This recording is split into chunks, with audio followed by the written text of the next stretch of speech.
Bendiciones a todos ustedes. Dios te bendiga en este momento. Estoy muy agradecido de estar aquí con ustedes y poder compartir la palabra de Dios en nuestro cuarto estudio bíblico sobre la historia de la iglesia. Espero que hayan aprendido bastante hasta ahora, que están siguiendo ese estudio y que puedan poner en práctica ese estudio. Y también compartirlo con cualquier persona que tú crees que le interesaría ese estudio. Compártelo por Facebook, por WhatsApp, por donde sea, y así todos podemos aprender y poder crecer juntos como cuerpo de Cristo, iglesia de nuestro Señor y Salvador Jesucristo. Vamos a empezar con una oración en este momento.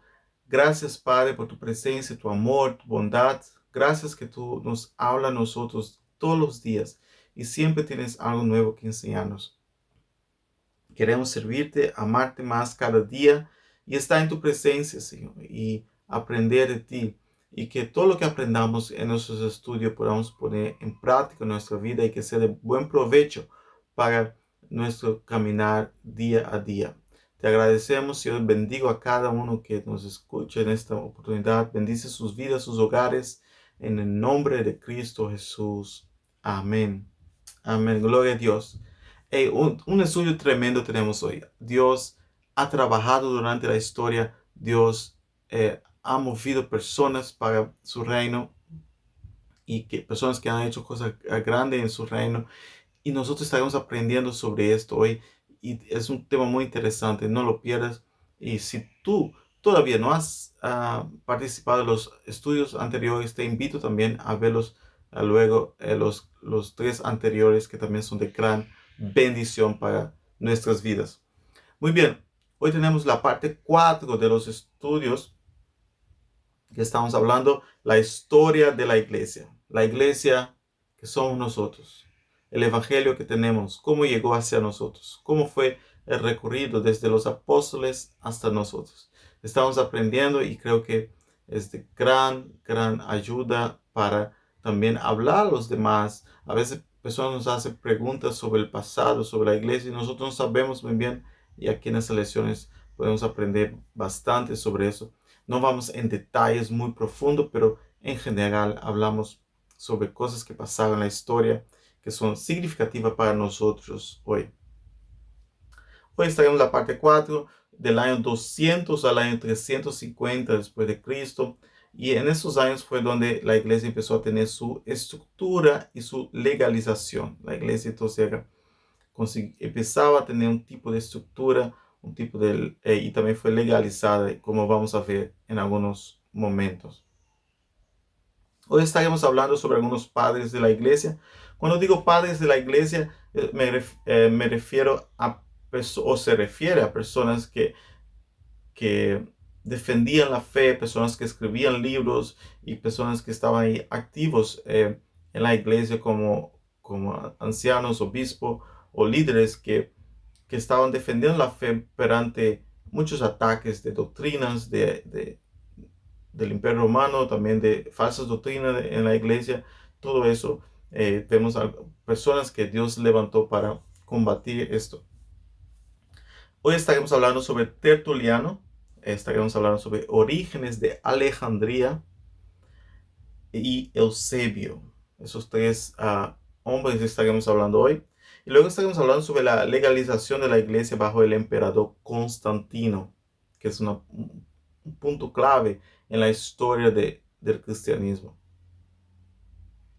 También estaremos hablando sobre el concilio de Nicea. Nicea hoy es una ciudad en Iznik, en Turquía, y ahí fue hecho un concilio una vez que la iglesia fue legalizada, y ahí para definir algunas cosas, y estaremos hablando sobre eso también. O sea que es un estudio muy importante para nosotros y creo que va a ser de bendición para todos nosotros. Yo he aprendido mucho cuando voy más profundo investigando todo eso que uno ya sabe por encima, pero cuando uno estudia más profundo aprende más. ¿Por qué estudiar la historia de la iglesia? Primero porque entendemos cómo llegó el evangelio a nosotros, entendemos el trayectorio de todos estos años, aprendemos de nuestros hermanos en el pasado, cómo ellos vivieron, cómo ellos tuvieron diferentes dificultades, diferentes desafíos, y cómo lograron salir de todo esto y cómo vencieron todo por amor a Cristo.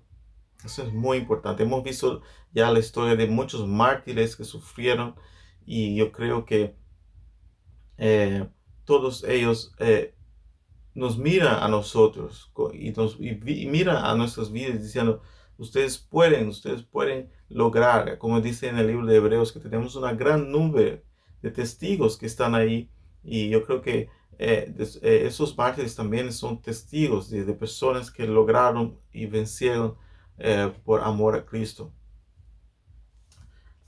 Vemos dilemas del pasado que se repiten. Y esos dilemas ya fueron tratados en el pasado. O sea que nos hace muy fácil a, resolverlos porque ya fueron tratados en el pasado y tienen sus respuestas. Entonces vemos esos dilemas que se repiten y podemos mirar en la historia de la iglesia y sacar fuentes ricas para ayudarnos hoy en nuestros dilemas.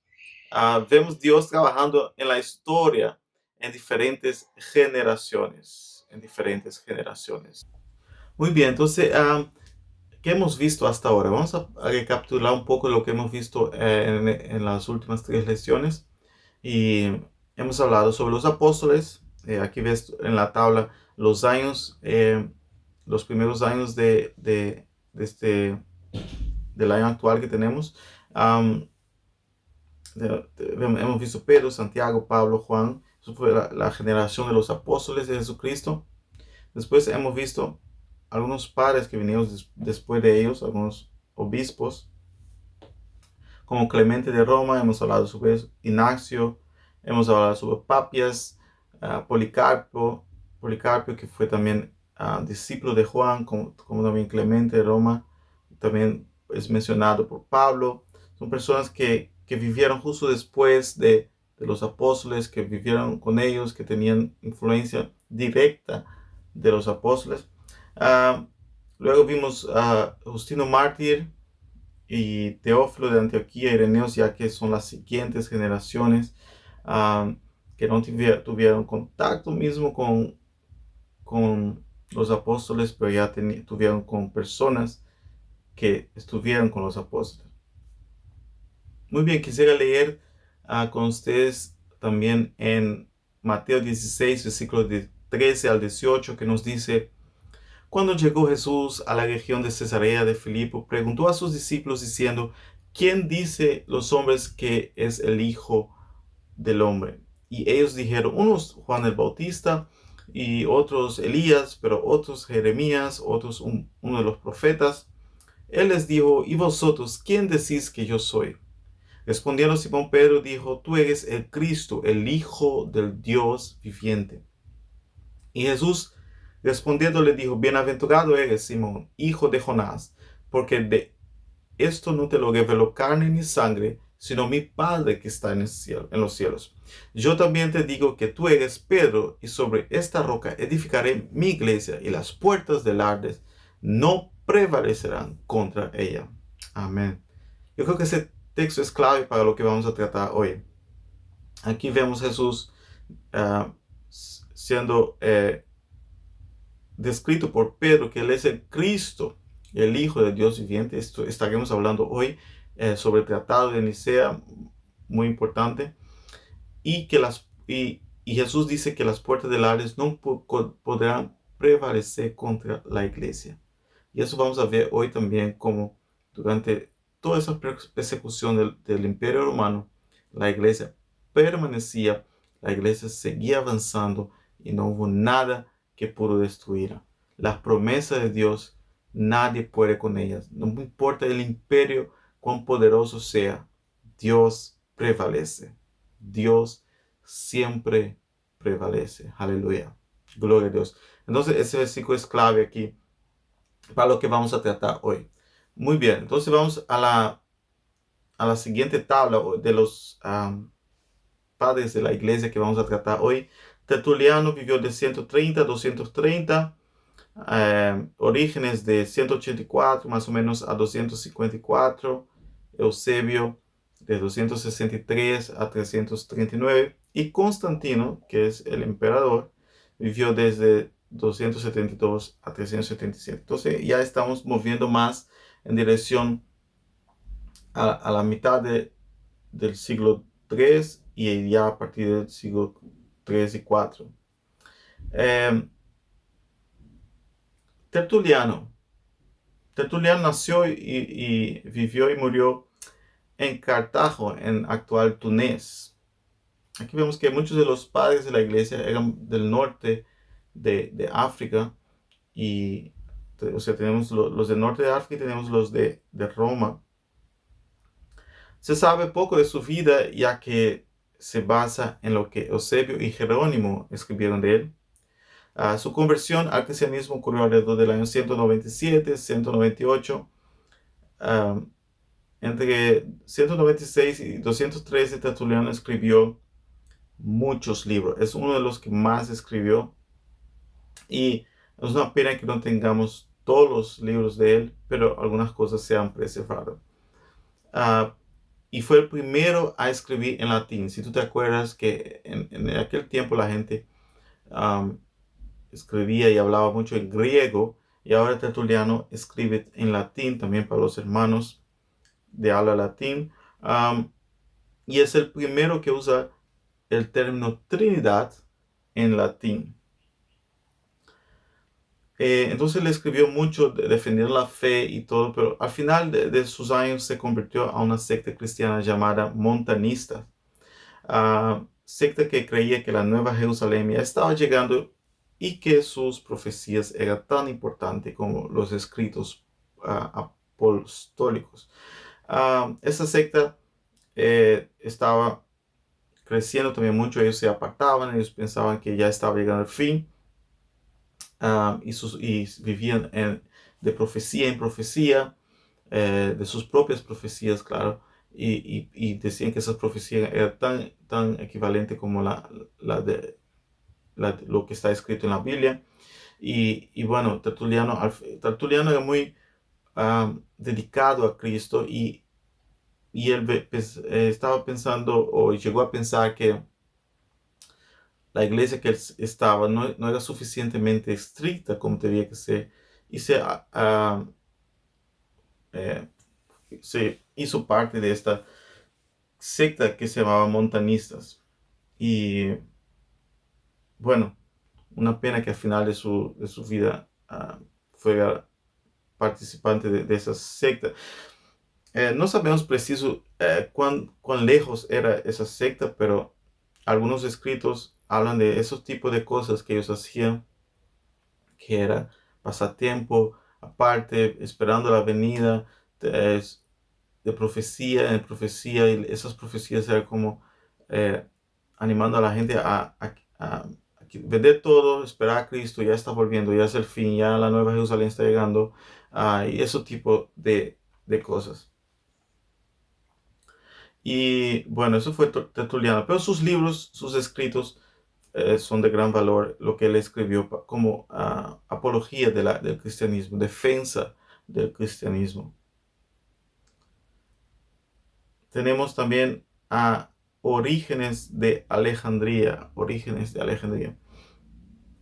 de Egipto. Nació en una familia cristiana. Su padre murió martirizado en el año 202, o sea que él vio directamente ya desde joven como su padre era martirizado por amor a Cristo.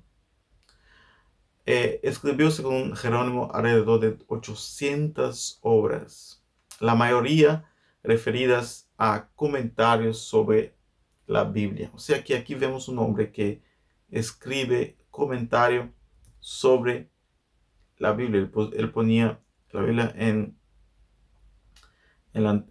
griego, o sea, en hebreo, griego, y ponía sus comentarios sobre ellos. Ya vemos aquí él tratando de explicar partes de la Biblia que para algunos era un poco difícil de entender.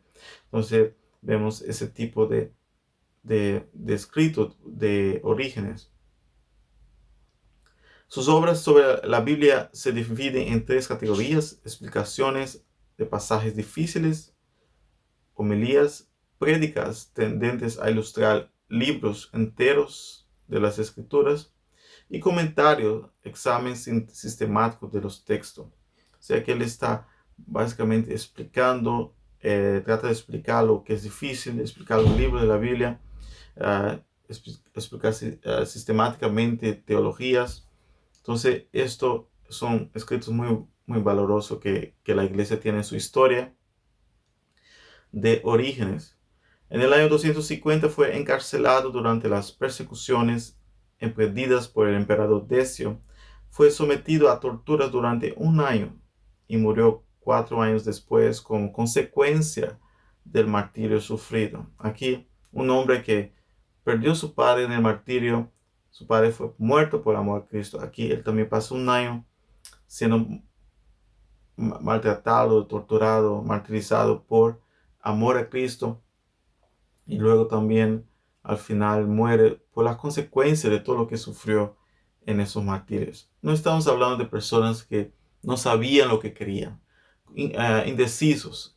No, hoy en día hay muchos cristianos indecisos que no saben. Esos son cristianos que saben en quién creer, hermanos. Yo creo que cuando aprendemos la historia de esos hombres, entendemos que nuestra fe tiene que ser firme, tiene que poder aguantar cualquier tipo de ataque, hasta el mismo martirio. Amén. Yo creo que esto es importante ver también, aparte de los escritos de estos hombres, ver cuánto ellos sufrieron para llegar, para seguir llevando el Evangelio, para seguir proclamando el Evangelio, para seguir defendiendo la fe. Imagina que si todos estos hombres se hubieran negado a Cristo en la hora del martirio, los que les veían como padres de la iglesia, como obispos, le hubieran también desanimado, pero esos hombres seguían avanzando y les costaba la vida, pero ellos no paraban. Eso es entonces Orígenes de Alejandría.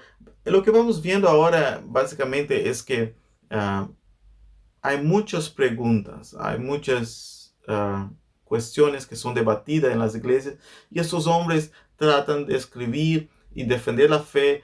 Por otro lado, hay sectas, por otro lado, hay algunos pasajes que la gente no entendía de la palabra, y ellos van escribiendo y explicando tales pasajes. Tenemos a Eusebio, que vivió del año 263 al 339. Se le conoce como el padre de la historia de la iglesia. ¿Por qué? Porque él tomó el tiempo de hacer una historia, o sea, escribió la historia de la iglesia, empezando desde de Jesucristo. Y él dice en su libro, por ejemplo, no puedo empezar esa historia sin primero hablar de el fundador, de Cristo. Él empieza por Cristo y viene hasta el año 323. O sea que hace en lo que él tenía, los libros que él tenía en aquel tiempo, los libros de la historia de lo que había pasado, él escribe todo y pone eso en su libro de historia de la iglesia. Es un libro interesante leer, está disponible también hoy en día si tú buscas por internet el libro de Eusebio de la historia de la iglesia. Y bueno, hay diferentes cosas que él cuenta, por ejemplo, de Policarpo, de los apóstoles y todo eso. Él trata de poner toda la historia hasta el año 323.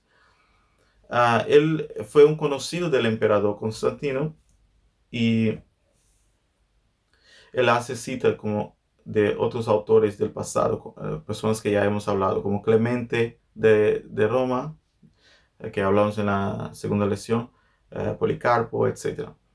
Entonces, algunas cosas que conocemos de aquellos hombres vienen por escritos también de Eusebio, que cita a ellos, cita cosas obras que él tenía de aquellas personas, obras que tal vez ya fueron perdidas durante los años, pero como Eusebio lo usa, podemos también tener esta información. Así que un hombre que trató de poner la historia de la iglesia en un orden hasta el año 323. Entonces, ¿qué vemos aquí? Ya la iglesia empieza a tener hombres que se levantan para traer un tipo de estructura, traer un tipo de, de forma como había seguido hasta ahora, porque recuerde que el Nuevo Testamento no estaba definido todavía. Ah, no todos tenían todos los libros. O sea, la creencia estaba, pero los escritos faltaban algunas cosas. No todos tenían todo. Faltaba alguna información. Algunas cosas no estaban muy claras para algunos. Y todo eso, la iglesia seguía avanzando, pero había esas cosas que tenían que ser arregladas. Y bueno, llegamos al emperador Constantino I. Constantino vivió del año 272 al 337. Él fue proclamado emperador por sus tropas. O sea, en el 25 de julio de 306, y gobernó el imperio de Roma en constante crecimiento hasta su muerte. Hay una historia que dice que él tuvo un sueño que veía que él iba a tomar control del imperio romano si pusiera en sus tropas el signo del cristianismo. Entonces él hizo eso y consiguió alcanzar mucha victoria. Entonces él lo primero que hizo fue terminar la persecución de la iglesia. En el edicto de Milán del año 303. Entonces Constantino aquí dice, no puede más haber persecución hacia los cristianos en el imperio. Vamos a ver ese edicto de Milán. Nos dice lo siguiente. Vamos a leerlo aquí. Habiendo advertido hace ya mucho tiempo que no debe ser cohibida la libertad de religión, sino que ha de permitirse el arbitrio y libertad de cada cual se ejercite en las cosas divinas conforme al parecer de su alma. Hemos sancionado que tanto todos los demás cuanto los cristianos conserven la fe y observancia de su secta y religión, que a los cristianos y a todos los demás se conceda libre facultad de seguir la religión que a bien tenga, a fin de que quien quiera que fuera el numen divino y celestial pueda ser propicio a nosotros y a todos los que viven bajo nuestro imperio. Así pues, hemos promulgado con saludable y rectísimo criterio esta nuestra voluntad, para que a ninguno se niegue en absoluto la licencia de seguir o elegir la observancia y religión cristiana. Antes bien, sea lícito a cada uno dedicar su alma a aquella religión que estimare convenible. Bueno, entonces aquí está el decreto de Constantino. La iglesia, entonces, en el imperio romano, que era un imperio grandísimo en aquel tiempo, tiene ahora libre culto. Pueden los cristianos tener sus cultos sin temor a ser perseguidos, sin temor a ser martirizados, y eso era de gran importancia para la iglesia. Fue una victoria grande para la iglesia ahora que estaban libres para adorar a Dios sin persecución del imperio. Es un tiempo de mucha bendición. Y con eso viene lo que sigue, que es la formalización, la estructura de la iglesia, cómo seguiría. Entonces, eso fue el decreto de Milán. Y entonces aquí vemos que lo siguiente que hizo Constantino fue organizar el concilio de Nicea. El concilio de Nicea del año 325, porque él veía que había cierta discordia, principalmente entre los obispos que seguían a Ariano y los otros obispos. Ariano era un obispo que decía que Jesucristo fue creado por el Padre, o sea que no ha existido por siempre, pero fue creado.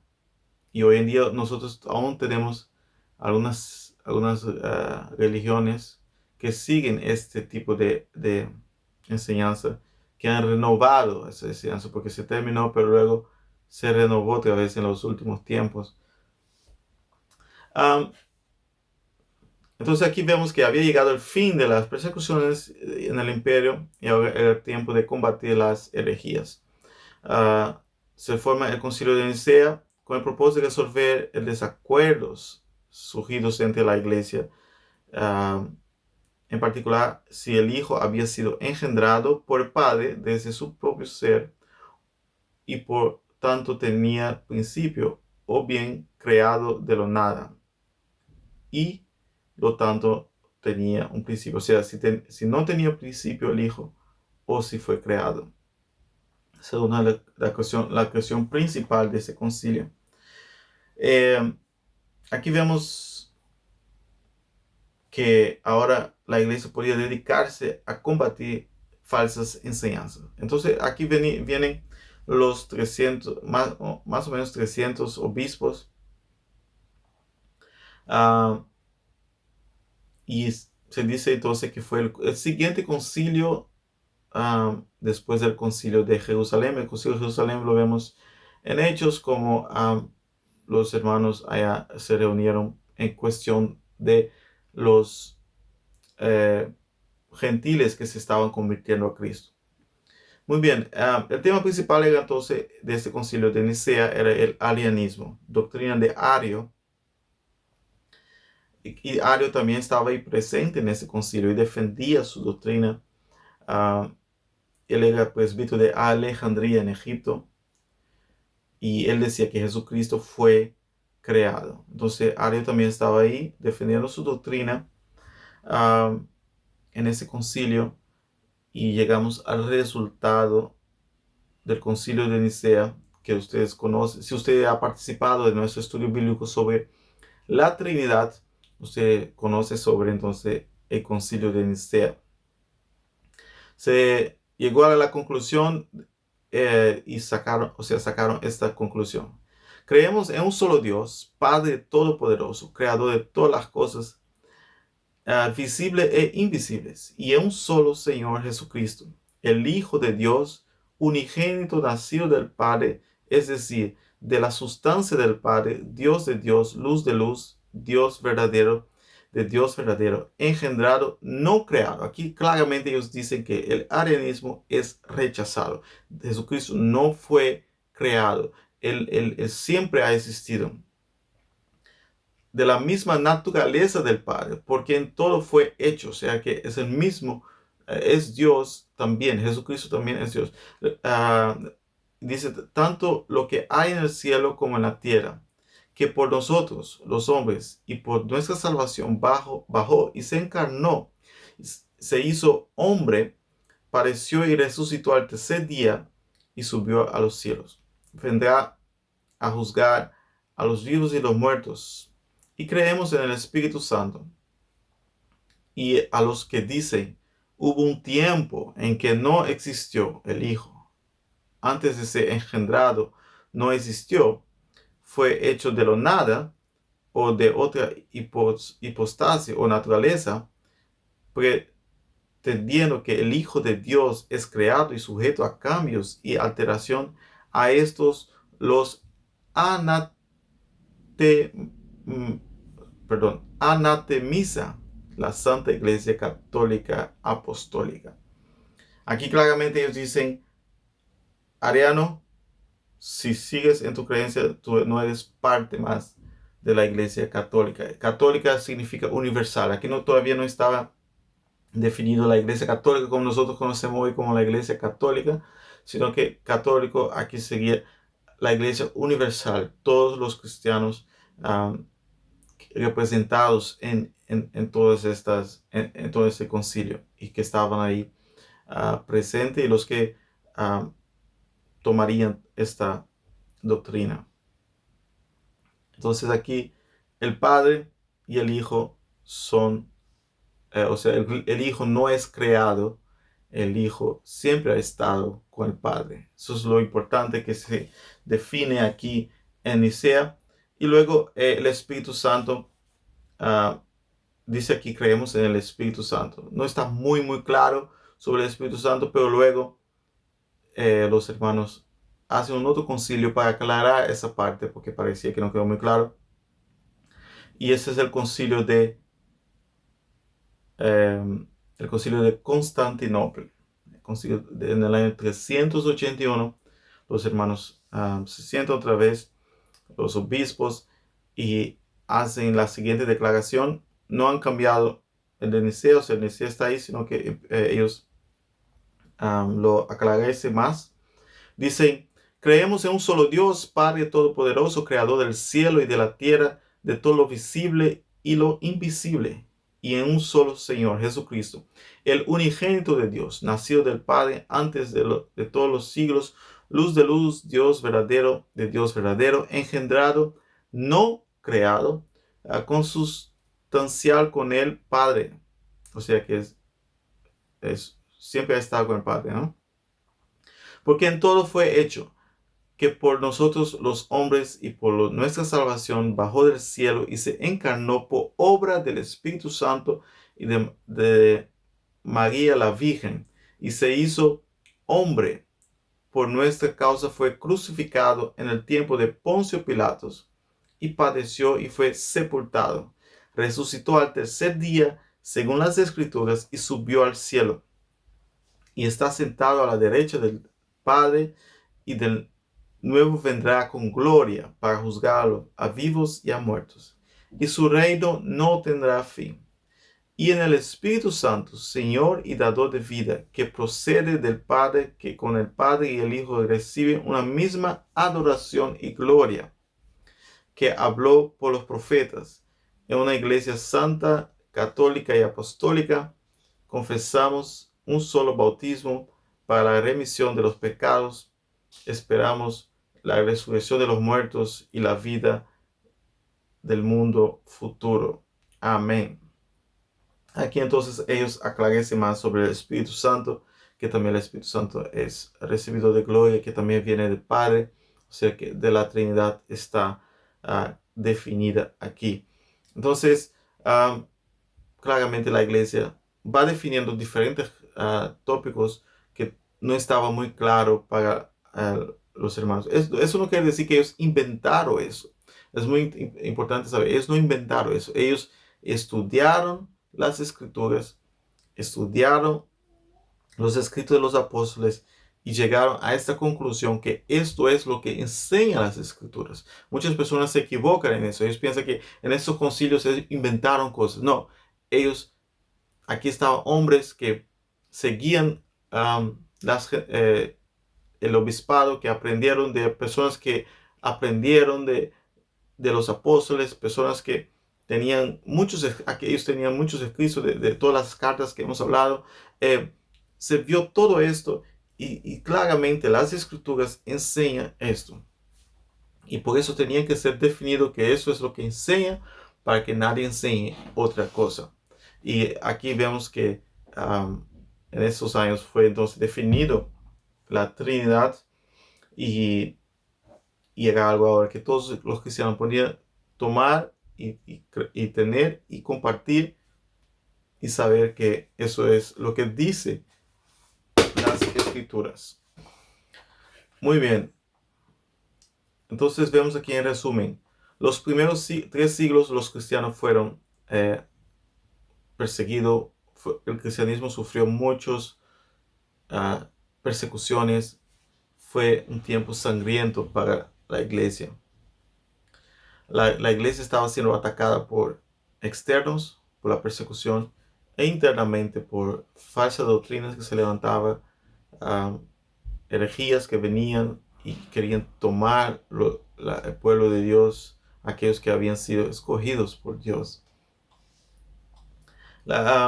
Vemos que ahora la iglesia fue legalizada por Constantino, y que ahora los hermanos podían enfocar más tiempo y concilios en resolver cuestiones que no eran muy claras en aquel tiempo. Y vemos Dios trabajando en todo esto, guiando a su pueblo, llevándolos al conocimiento de Cristo, llevando la iglesia a formalizar cosas, a tener cosas más claras, y llegando a un crecimiento donde podemos tener algunas cosas ya definidas para no tener que cada vez debatir las mismas cosas. Así que, hermanos míos, um, Dios te bendiga. Espero que esta lección te haya sido de gran bendición, y yo creo que Dios tiene una palabra para nosotros. Él siempre está trabajando. En la historia, cuando todos pensaban que el cristianismo iba a tener un fin, que estaba siendo atacado por el imperio, estaba siendo atacado por herejías, no iba a poder prevalecer, pero prevaleció. ¿Qué dijo Jesús? Las puertas del infierno no podrán prevalecer contra la iglesia. Aleluya. No podrán prevalecer. Y esos dos ataques que el enemigo siempre ha luchado contra la iglesia, siempre, que es herejías, falsas doctrinas, herejías, y el segundo es persecución. Y hoy en día vemos esos ataques aún presentes. No es nada nuevo. Nuestros hermanos lo pasaron en el pasado y nosotros lo vemos hoy. Muchos de nuestros hermanos hoy en día son perseguidos en países que persiguen a los cristianos. Y muchas herejías se han levantado, muchas falsas doctrinas que nosotros tenemos que luchar contra y defender la fe en Cristo Jesús. Dios te bendiga y una feliz noche, y hasta el próximo estudio. Chao.